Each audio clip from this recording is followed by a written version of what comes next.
la base de tout dans la vie, c'est de se trouver une passion, de se trouver un intérêt.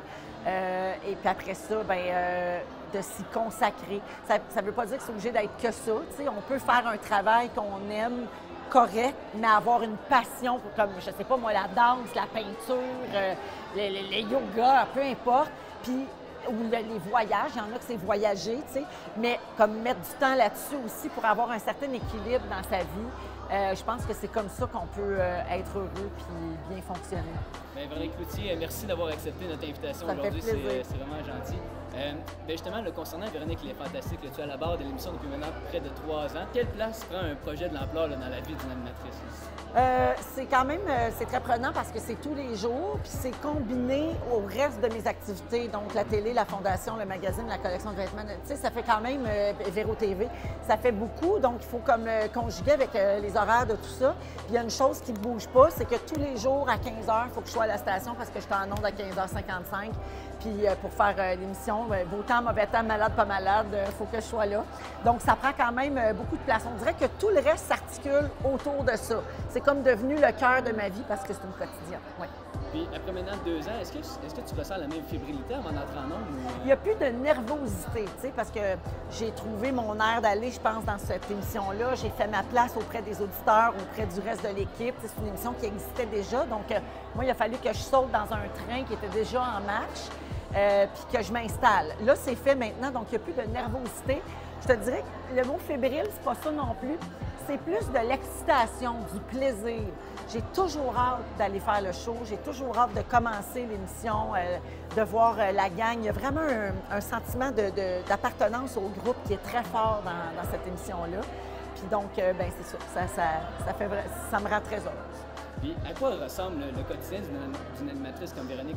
Qu'est-ce que ça a de spécial de justement animer cette émission-là? Bien, quand on fait de la radio tous les jours, même si on n'est pas une émission d'information comme telle ou d'actualité, il faut quand même être branché un peu sur ce qui se passe, être un peu de son temps, là, puis de ce qui s'est passé aujourd'hui dans les actualités et tout ça. Il faut être au courant.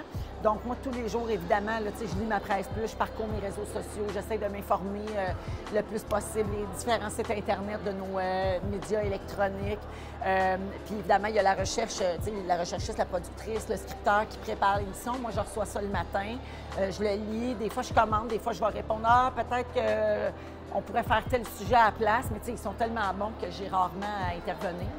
Mais c'est ça que ça prend. Puis on arrive avant l'émission, on parle un peu des affaires, puis on installe surtout l'esprit d'équipe avant que le show commence pour que ça se transmette aux auditeurs une fois qu'on est en ligne. Puis après 2 ans, quel serait ton moment fort à toi à la barre de l'émission de Véronique les Fantastiques? Oh mon Dieu, mon moment fort! Bien, il y en a eu plusieurs. On fait souvent des bons shows. Tu sais, un show où on rit beaucoup, puis où on est, où il y a une espèce de folie et où on apprend des choses. Pour moi, c'est comme la combinaison gagnante. C'est arrivé souvent.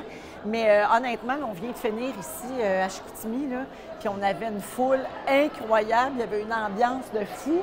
Fait que ça serait dans mes moments forts, je dirais, là, depuis 2 saisons. On a parlé justement tantôt de l'importance des recherchistes à Véronique les Fantastiques. À quel point c'est important pour vous, là, justement, d'avoir ce groupe qui vous entoure avant d'entrer en ondes? Bien, tu sais, moi, toute seule, je fais pas grand-chose. C'est-à-dire que oui, j'ai une espèce de don pour la communication, mais c'est pas grand-chose si c'est pas dans le bon concept, dans le bon format, avec le bon contenu. Donc, partout, moi, je dépends énormément du travail puis du talent du reste de l'équipe. Mon chum, il me dit souvent que les autres, c'est comme une game de hockey. OK? Louis fait souvent des analogies de sport. Puis sur un trio, mettons, là, au hockey, les autres, ils préparent le jeu. Puis moi, je suis comme celle qui va recevoir la passe puis aller la mettre dans le but. Tu sais, je suis comme le compteur de mon trio.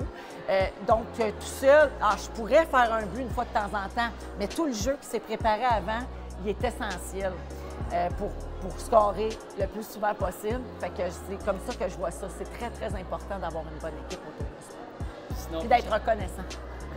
Sinon, prochainement, est-ce qu'on peut savoir des nouveaux projets? Non, là, j'en ai déjà beaucoup. Fait que j'ai la radio tous les jours. J'ai première fois que j'ai recommencé les tournages, mais la diffusion commence en janvier. Et puis, La Fureur, une émission spéciale un soir, le 4 janvier 2020, exactement, pour un autre spécial de 90 minutes.